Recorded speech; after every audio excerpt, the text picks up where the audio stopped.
여러분 반갑습니다. 금년 한 해도 참 수고 많으셨고 또 이번 성탄은 어느 때보다도 하나님의 은혜를 기억하며 또 그것을 선순환으로 하나님 앞에 순종으로 되갚는 걸음이 되기를 축복합니다.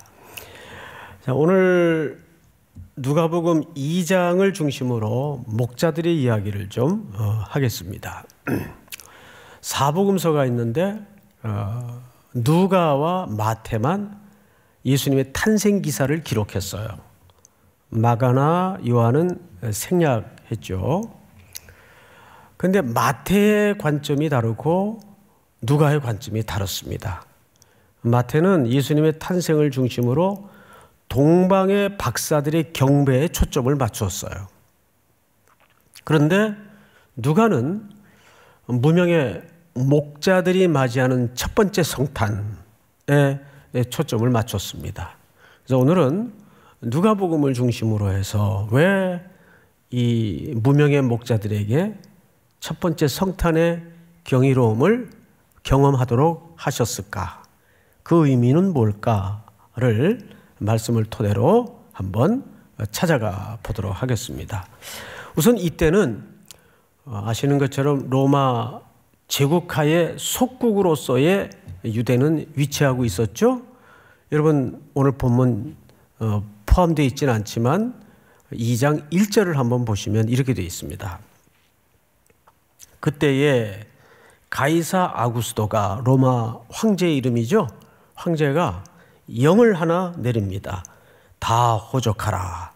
그러니까 로마 속국에 있는 나라들까지 전부 호적을 할 것을 명령합니다.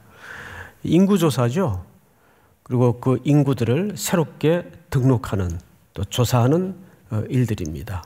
이건 전부 고향에 가서만 이루어질 수 있는 일들이에요. 이 당시 요셉은 나사렛에 살았습니다. 그래서 그 나사렛에서 이제 고향인 다윗의 동네, 요셉도 다윗 후손이니까 이제 가야만 했습니다. 성경을 좀 볼까요? 이 호적은 2절입니다. 구레뇨가 수리아 총독이 되었을 때에 처음 한 것이라 모든 사람이 호적하러 각각 고향으로 돌아갔다라고 돼 있어요. 원래 호적은 고향에다 등재가 되어 있죠. 저희 때만 해도 이제 군대 그 소집 명령이 나오면 그 영장이 나온다 그래서 군대 영장 나왔어 그랬어요. 그러면 신체 검사를 받으러 전부 고향에 갔습니다. 그래서 저도 신체 검사를 받으러 경북 영주에 가서 신체 검사를 받고 이제 또 거기에서 모든 업무가 시작이 됩니다. 마찬가지예요. 근데 왜 인구조사를 하느냐? 크게 세 가지 이유 때문입니다. 첫째는 그 왕의 치적, 황제의 그 위세 이런 것들을 한번 이렇게 가늠해보는 차원에서 인구조사를 실시할 때가 있어요. 내 위세가 어느 정도 되나. 그래서 하나님은 성경에도 보면 인구조사를 굉장히 싫어하셨어요. 두 번째는 로마가 아무래도 제국 팽창주의를 택했기 때문에 늘 전쟁을 치르는 가운데 있었습니다. 그러면 재정이 필요하고 인력이 필요하겠죠. 그래서 군대 징집 수를 확보하기 위해서 두 번째는 세금을 거둬야 되니까 이 정확한 인구 통계가 필요했던 거죠. 이런 현실적인 이유와 명분적 이유 때문에 이 당시 가이사는 전 제국하의 국가들에게 호적을 명령했습니다. 그래서 3절을 보세요. 모든 사람이 호적하러 각각 고향으로 돌아가며 요셉도 다윗의 집 족속이므로 갈릴리 나사렛 동네에서 유대를 향하여 베들레헴이라 하는 다윗의 동네로 갈 수밖에 없었겠죠. 그 약혼한 마리아와 함께 호적하러 올라가니 마리아가 이미 잉태하였더라. 자, 앞을 잠깐 보십시다. 5절에 보니까 약혼한이라는 표현을 의도적으로 누가는 삽입해 넣습니다. 사실 이 번역이 딱히 약혼이라는 단어 외에는 번역할 단어가 없어서 약혼이라고 번역했을 뿐이지 이건 우리식의 약혼이 아니에요. 제가 종종 유대 정혼법에 의해 그 설명을 드렸었죠. 유대인들은 1년에 걸쳐 2차례 결혼식을 합니다. 첫 번째 결혼식이 신부 집에서 이루어져요. 그래서 거기서 언약식이 이루어지면 이걸 정혼이라고 합니다. 근데 우리말 번역에는 대체할 단어가 없으니까 그냥 약혼이라고 했는데 이 자체가 법적 부부가 되는 거예요. 그런데 이 정혼만 해가지고는 첫째 합방을 할 수가 없어요. 정혼식을 마치면 신부는 친정집에 남고 신랑만 자기 집으로 돌아가서 아버지의 감독 아래 신부를 데려다 살 집을 짓습니다. 그 기간이 대략 1년이에요. 그래서 1년이 지날 즈음에 아버지의 명령이 떨어지면 신랑은 신부를 데리러 다시 옵니다. 이때 신부를 자기 집으로 데려가서 두 번째 혼례를 치루어요. 이게 결혼이에요. 그러니까 정혼 때는 죽음의 문제가 걸려 있지 않는 한 육체적인 합방도 안 되고 더더군다나 함께 만날 수가 없어요. 그런데 이거는 감히 가이사의 명령이에요. 거스를 수가 없죠. 어느 권력이 이 질서를 무너뜨릴 수 있겠습니까? 그래서 호적을 하러 이미 배가 불러오는 성령으로 잉태된 마리아를 통해서 이제 베들레헴으로 도착을 한 거예요. 성경을 다시 보세요. 6절 거기 있을 때에 그때에 해산할 날이 차서 그러니까 베들레헴에 도착을 했는데 거기서 이제 해산할 날이 가까운 거예요. 7절 우리 한번 같이 읽어볼까요? 시작. 첫 아들을 낳아 강보로 싸워 규유에 누웠으니 이는 여관에 있을 곳이 없음이라라. 네, 여기 보시면 강보에 쌓여 포대기 같은 데 쌓겠죠. 아기가 태어났으니까. 그런데 구유에 누웠으니 구유가 뭔지 아세요? 여물통이에요.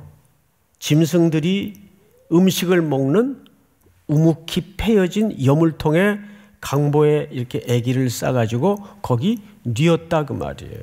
왜? 이유가 나오죠. 이는 여관에 있을 곳이 없음이로라. 여기 여관이라는 말은 번역이 이렇게 됐는데 카탈루마 이런 표현을 쓰는데 이건 사실 여느 집에 한 개쯤 딸려 있을 법한 게스트룸 같은 개념이에요. 그런데 거기마저도 뭐예요? 누일 곳이 없었어요. 호적을 하러 저마다 각처에서 왔었겠죠.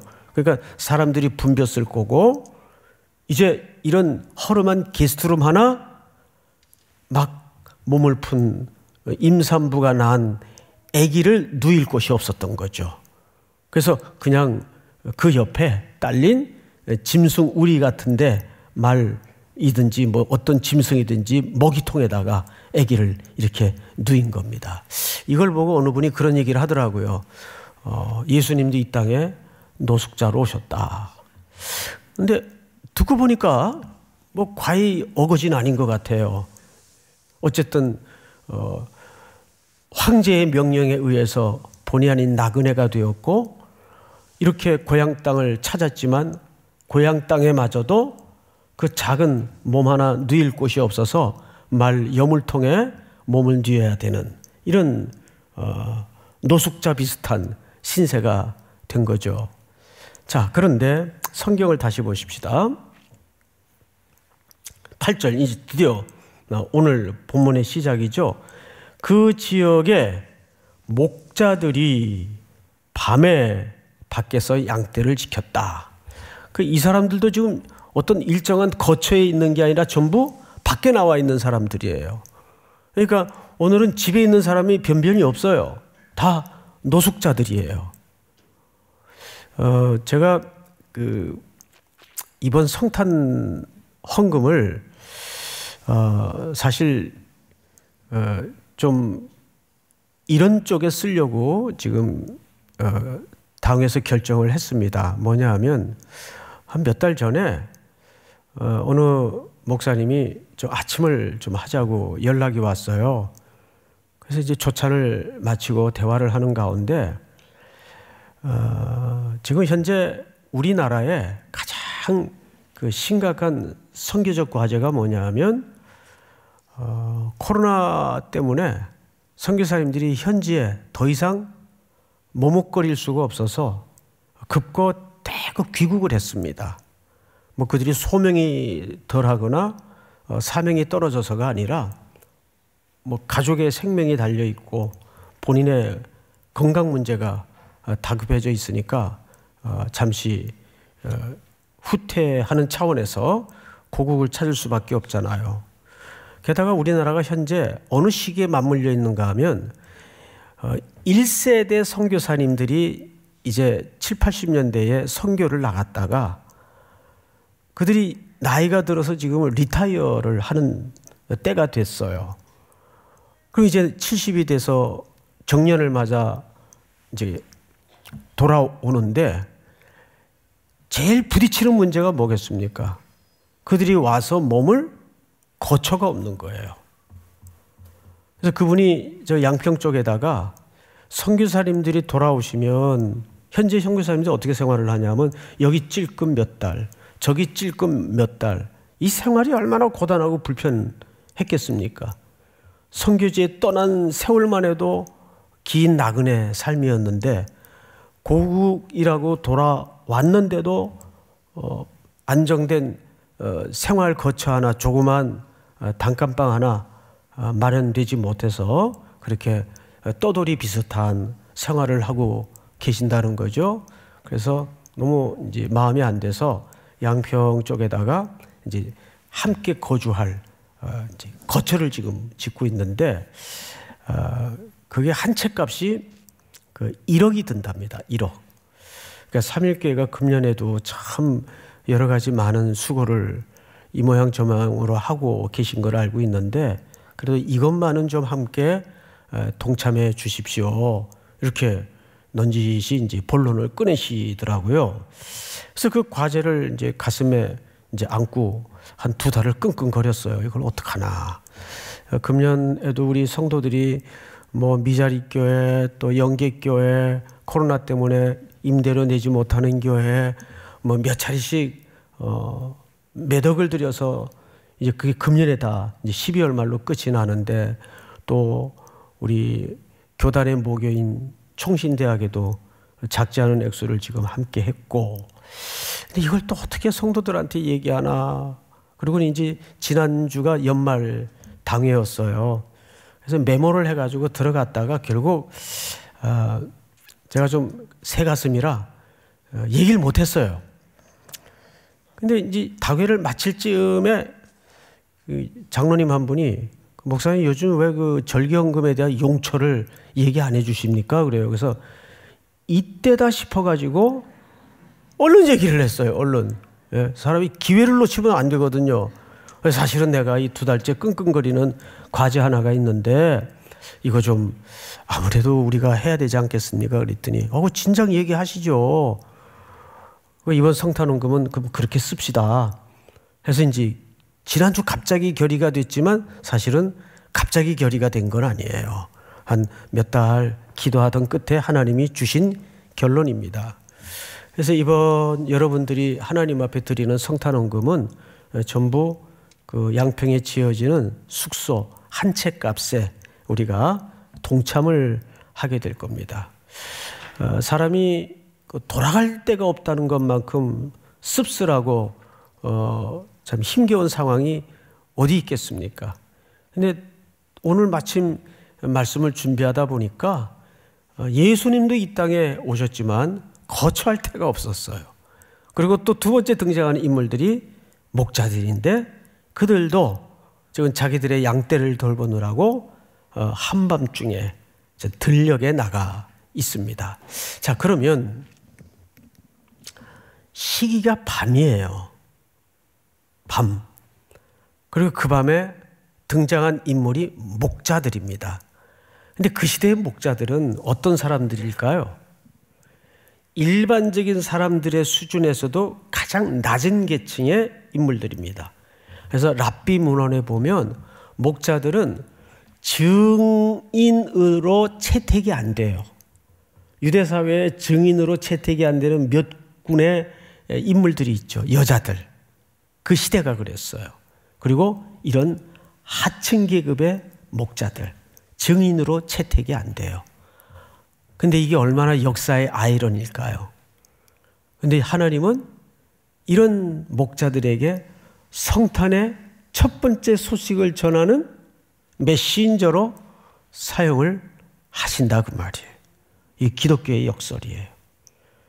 그리고 누가복음 말미쯤 보면 여러분, 예수님의 부활의 첫 목격자가 누굽니까? 여인들이에요. 여인들은 증인으로 채택이 안 되죠. 사도들이 믿질 않았어요. 네가 지금 너무 울어서 정신이 없구나, 뭐 헛것을 봤니? 오히려 이런 식으로 조롱을 했죠. 그런데 성탄의 첫 목격자도, 부활의 첫 목격자도 따지고 보니까 어떤 공통점을 갖고 있을까요?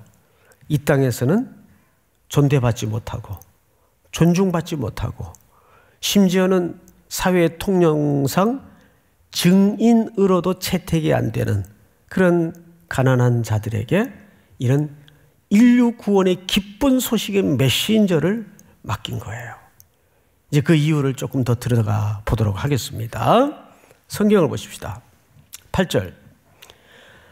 그 지역에 목자들이 밤에 밖에서 자기 양떼를 지키더니 주의 사자가 곁에 서고 주의 영광이 그들을 두루 비추매 크게 무서워하는지라. 앞을 작아 보실까요?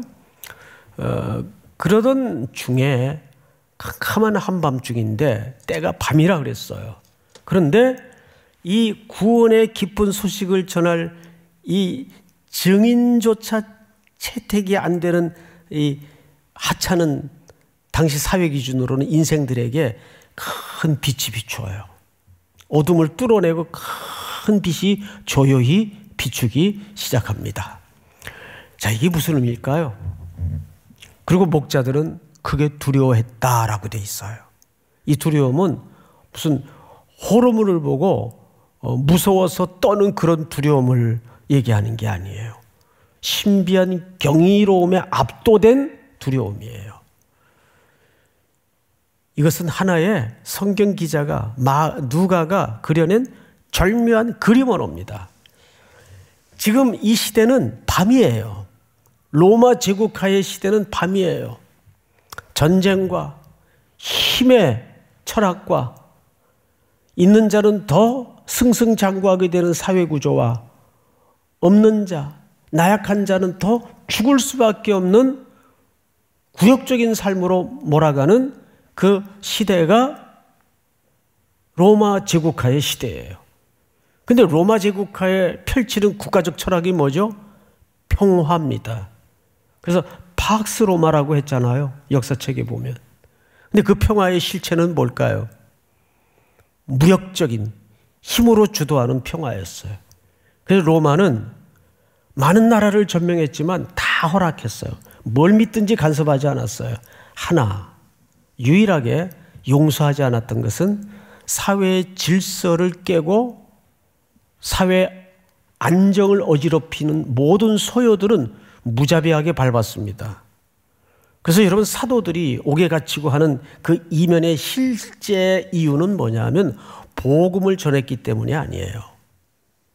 복음을 전했기 때문이 아니라 이 복음을 괴이한 이론을 전파함으로 사람들을 소란케 한다는 것이 제목이에요. 우리가 이해하고 있는 관점과 조금 다르죠? 복음 자체를 전했기 때문이 아니라 그 복음을 전함으로 사람들의 마음이 소란스러워지고, 그래서 사도행전을 보면 그리스도인들이 움직이고 돌아다니는 곳마다 어떤 별명이 붙어 있었죠? 소동케 하는지라. 소동케 하는지라. 그래서 그리스도인들의 또 다른 별칭이 소동케 하는 무리들이었어요. 이상하게 저 집단이 가는 곳마다 시끄러워지고 문제가 일어나고 그런단 말이에요. 그래서 복음을 전하기 때문에 잡아놓은 게 아니라, 고문을 한 게 아니라 시끄럽게 하기 때문에 옥에가 쳐지고 그들이 매질을 당하고 고난을 겪었던 거죠. 그게 로마의 실체입니다.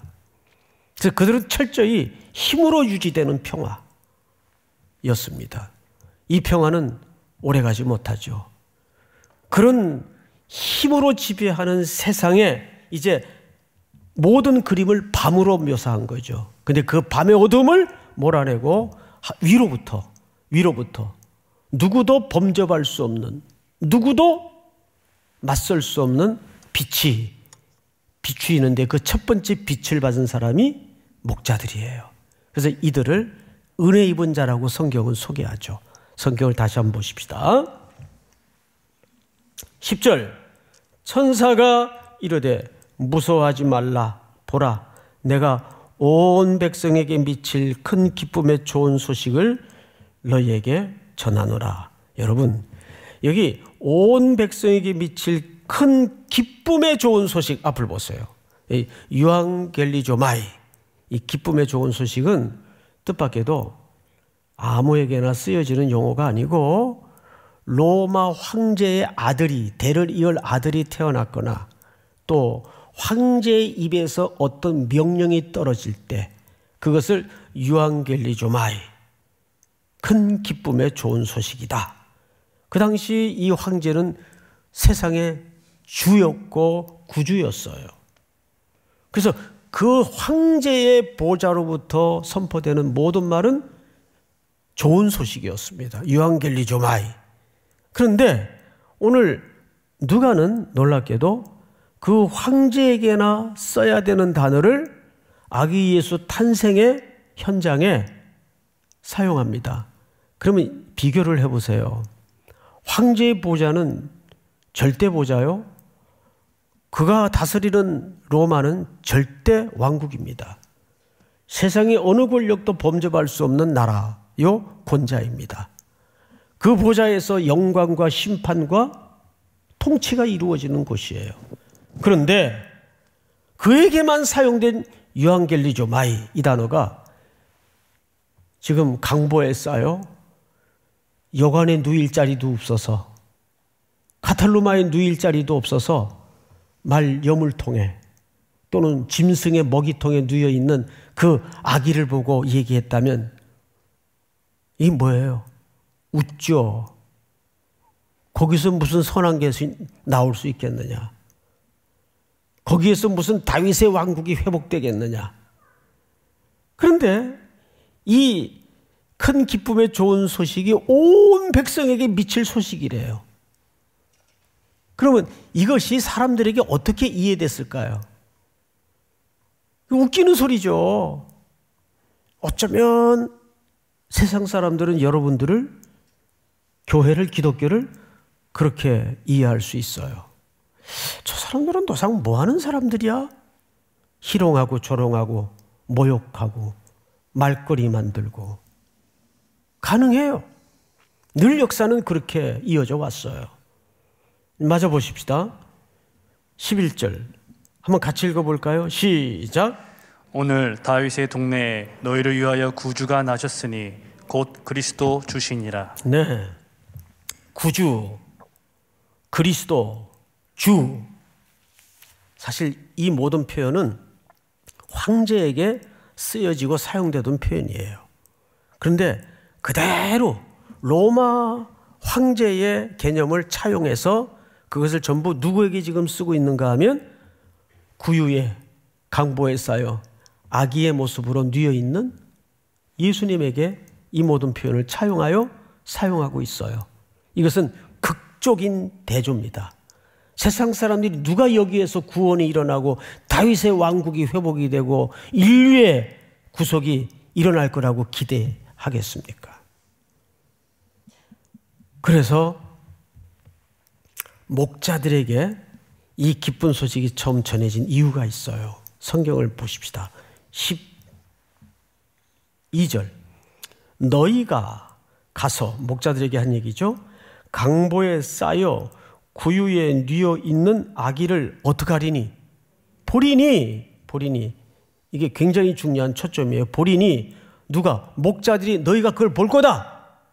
그 아기를 볼 거다. 두 번째, 이것이 너희에게 뭐가 되리라? 표적이 되리라. 자, 오늘 12절에서는 이 두 단어가 기둥입니다. 너희가 볼 것이다. 그런데 그것이 너희에게 표적이 될 것이다. 여러분, 표적이라는 말이 무슨 뜻인지 지금부터 설명을 잘 들으셔야 돼요. 예수님의 탄생은 모든 인류에게 표적이에요. 첫째, 그 예수님의 탄생을 나를 위한 사건으로, 나를 구속하시는 사건으로 받아들이는 자에게는 구원의 근거가 돼요. 맞죠? 구원의 근거가 돼요. 그런데 그것을 배척하고 무시하고 영접하지 않는 자들에게는 뭐가 되죠? 심판이 돼요. 이게 표적이에요. 표적이라는 것은 어떤 사인이라는 말이 아니에요. 단순히. 이게 표적이에요. 그런데 생각해 보시라고요.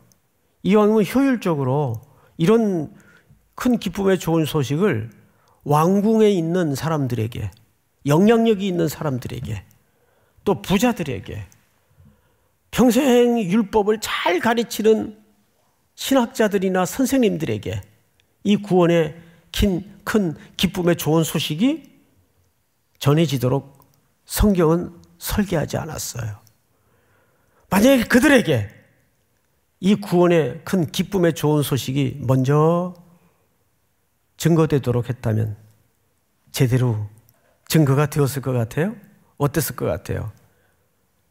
그 궁궐의 권력자들이 강보에 쌓여 말모기통에 놓여 있는 아기를 보고 구주가 나셨구나.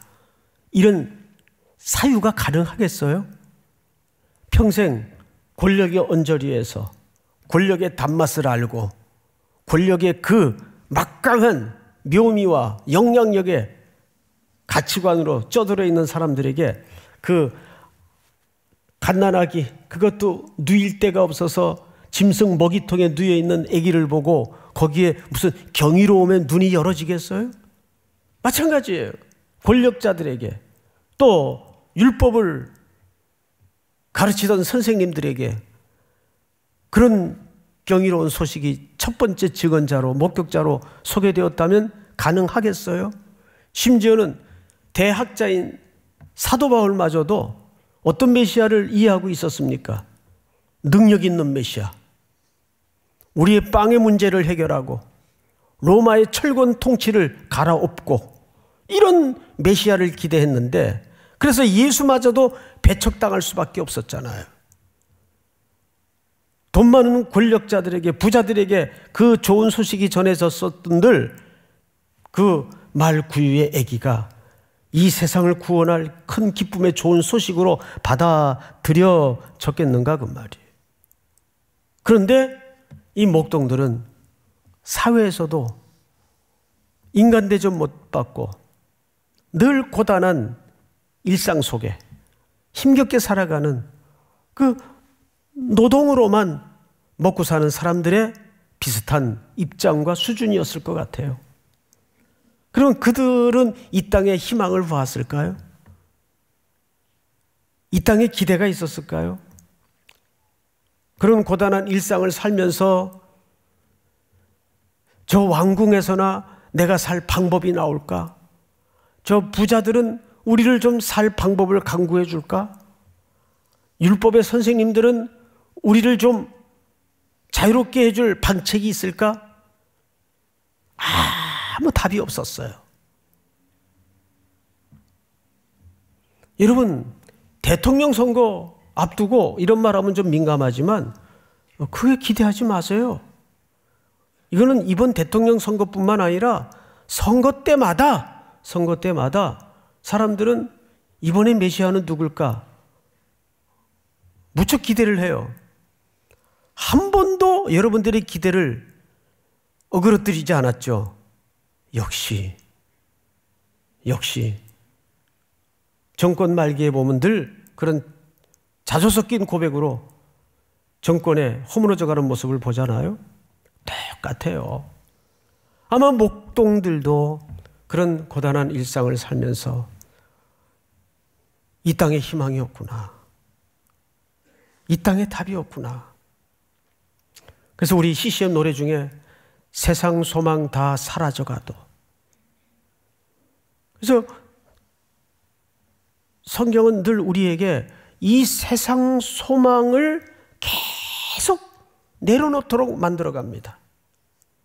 그렇게 우리의 마음을 가난하게 만들어서 이런 한밤중을 만난 목동의 자리에 세우는 거예요. 이것은 단순히 물리적인 기준을 얘기하는 게 아니에요. 아무리 이 땅에 호화롭게 사는 척 모양새를 갖고 있어도 늘 마음은, 우리는 누구의 마음을 갖고 살아야 될까요? 목동들의 마음. 목동들의 마음을 갖고 살아야 돼요. 그리고 그 목동들은 이제 아기 예수의 탄생을 보게 될 겁니다. 그리고 그들은 그것이 뭐가 된다고? 표적이 된다고 그랬어요. 성경을 다시 보십시다. 13절. 호련히 수많은 천군이 그 천사들과 함께 하나님을 찬송하여 이르되, 우리 14절 한번 같이 읽읍시다. 시작. 지극히 높은 곳에서는 하나님께 영광이요 땅에서는 하나님이 기뻐하신 사람들 중에 평화로다 하니라. 아멘. 지극히 높은 곳에서는 하나님께 영광이요 땅에서는 하나님이 기뻐하신 사람들 중에 뭐라고 돼 있어요? 하늘의 평화.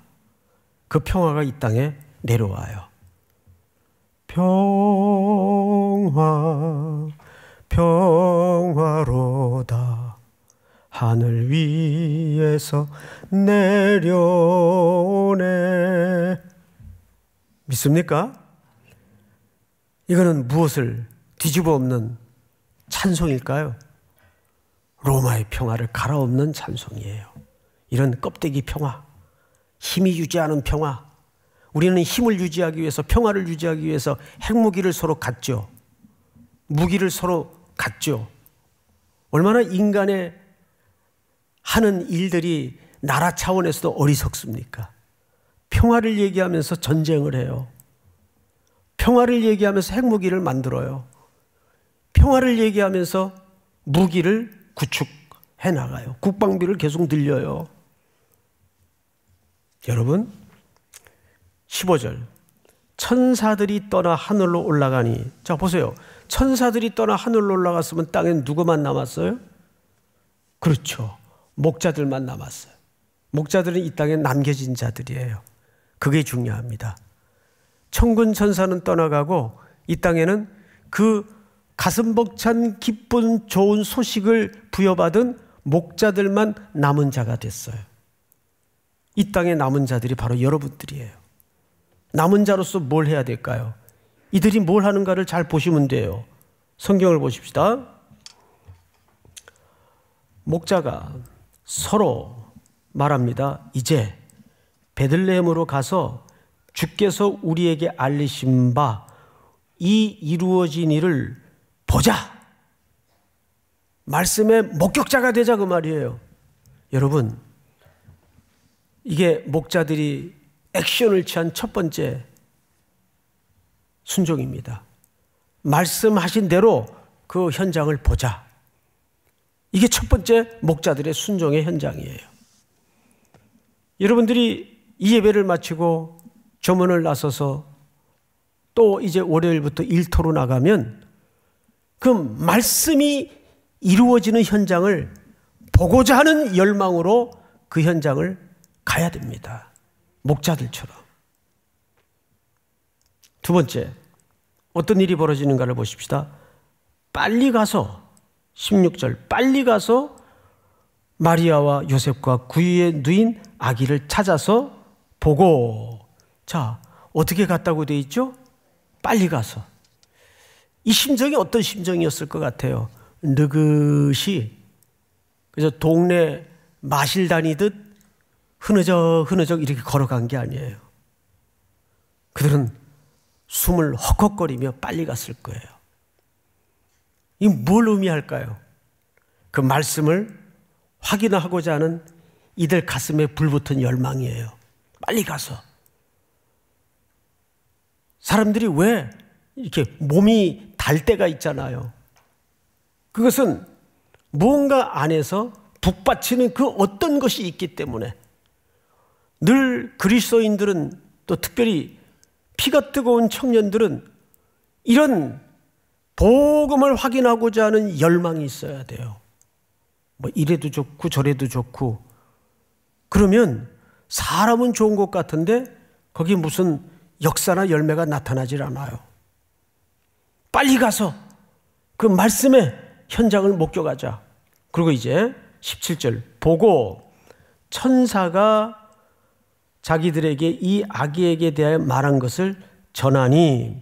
자, 여러분 여기까지만 끝을 내고 바로 20절로 넘어가도 문장상 아무 지장이 없어요. 전하니 20절 다 같이 한번 읽어볼까요? 시작. 목자들은 자기들에게 이르던 바와 같이 듣고 본 그 모든 것으로 인하여 하나님께 영광을 돌리고 찬송하며 돌아가니라. 네, 찬송하며 돌아가니라. 이렇게 끝이 나도 오늘 전체 이 스토리는 이해하는데 또 매끄러운 차원에서도 큰 지장이 없어요.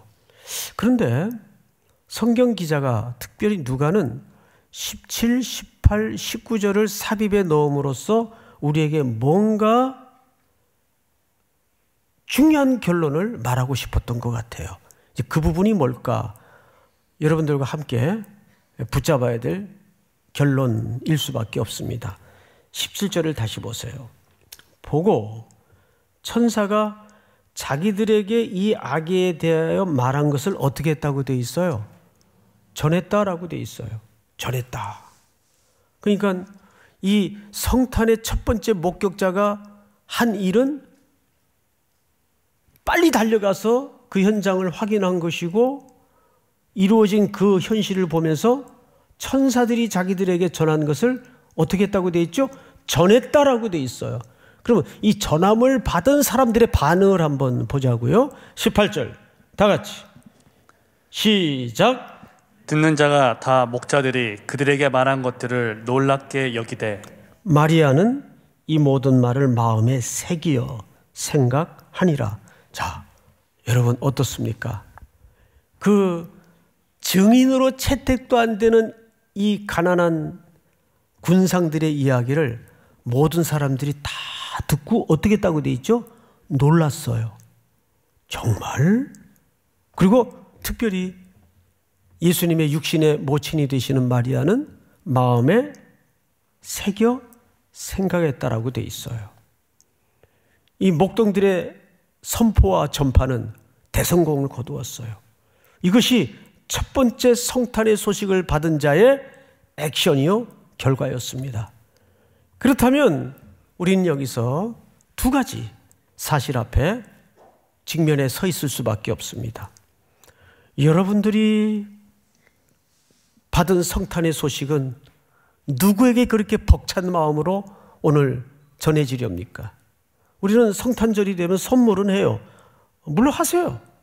선물하는 거 제가 시비 걸 마음은 없는데 중요한 것은 정말 선물의 본체가 되시는 예수의 소식에 대해서는 누군가의 이렇게 벅찬 마음을 가지고 증언해 본 적이 있나요? 제가 여기 있네요. 요즘은 이렇게 종이카드를 잘 안 주고받아요. 제가 그래도 리즈 시절에는 수백 통이 왔어요. 수백 통이. 근데 금년에 딸랑 2통 왔어요. 그리고 거의 이 스마트폰 이제 성탄 카드가 와요. 뭐 이것도 좋아요. 좋은데 좀 그래요. 그냥 어디서 캡처한 거 사진 하나 띵 와요. 뭐 텍스트 하나 없이. 그러면 저는 수백 통이면 수백 통 다 답은 합니다. 예, 그런데 정말 저희들 같은 세대는 이 종이 카드가 그리워지는 계절이 바로 성탄의 계절인데 금년에 딱 2통 왔어요, 이것까지. 근데 이 성탄 카드는 참 제게 금년에 특별한 기쁨을 주었어요. 우리 2, 3년 전에 부활절 헌금을 장애인용 엘리베이터로 모 학교에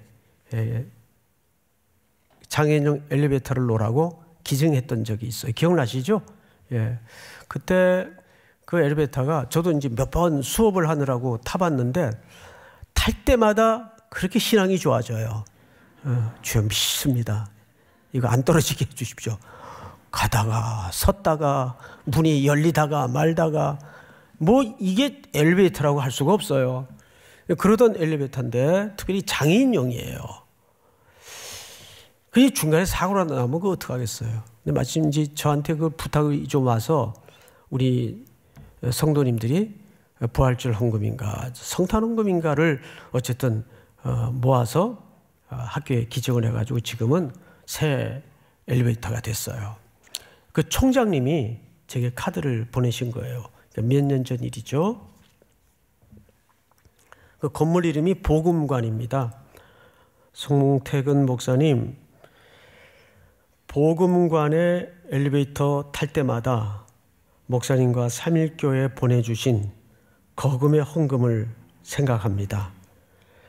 탈 때마다 혹 중간에 서지 않을까 조마조마했었는데요. 지금은 아무 염려 없이 탑니다. 가끔 뜬금없이 이런 생각도 했어요. 천국 갈 때도 자신 있게 염려 없이 그렇게 가야 하지 않을까 하는 생각입니다.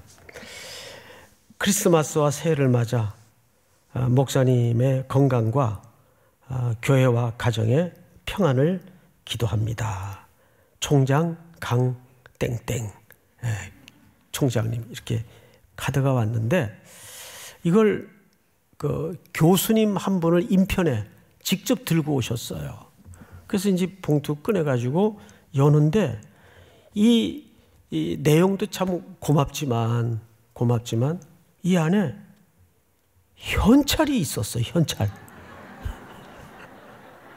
금일봉. 나는 제 나이에 금일봉을 받아본 기억이 거의 없었던 것 같아요. 예? 그런데 카드도 받고 기분이 좋지만 그 금일봉이 제게 아주 신선한 기쁨을 주었어요. 그건 돈 맛이 아니에요. 이 이야기를 굳이 우리 성도들과 나누는 이유가 있습니다. 뭔가 이렇게 은혜를 받았으면 기억해 준다는 게 그렇게 기쁘더라고요. 그렇잖아요, 여러분. 예? 아니, 삼일교회 여러 군데 하는데 우리 학교 하나 한 정도야. 그럴 수도 있죠. 그런데 2, 3년이 지났는데도 그 엘리베이터를 탈 때마다 우리 삼일교회를 기억하고 그 은혜를 기억해 준다는 거. 그게 참 저는 감사했어요. 그 금일봉을 제가 쓸 돈이 아니에요. 예, 이제 또 다른 데 쓰겠지만 여러분 그런 차원에서 이제 평생 수고를 끝내고 이 땅에 돌아왔으나 거처할 곳이 없는 선교사님들을 위해서 또 코로나로 대거 갑자기 귀국했지만 오갈 데가 없어서 그냥 떠돌이 생활을 하고 있는 또 선교사님들을 위해서 여러분 이번 성탄헌금은 바로 그곳에 집을 짓는데 한 채 값으로 다 소용이 될 겁니다. 많다 작다 그런 헌금의 액수가 기준이 되어서는 안 되고 여러분들이 조금이라도 그냥 처지껏 형편껏 동참하는데 저는 하나님의 기쁜 마음이 있다고 생각을 합니다. 오늘 이 말씀이 다시 한번 받은 은혜를 기억하고 그 벅찬 감격을 이 목자들처럼 증거자가 되어서 여러분들이 오늘 성탄절을 만나는 현장마다 구원의 복된 소식이 전해지는 큰 은혜가 있기를 주님의 이름으로 축원하고 축복합니다. 우리 다 일어나십시다. 108장.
지금은 우리 구주 예수 그리스도의 은혜와 하늘 아버지의 사랑과 성령님의 교통하심이 머리 숙여 경배를 드리는 사랑하고 사랑하는 귀한 우리 사물의 청년들, 성도들 머리 위에 지금도 땅끝까지 생명 다하여 복음을 증거하는 선교의 현장 위에 해외 군에 출타해 있는 가족과 복중의 생명까지 영원토록 함께 있을지어다. 아멘.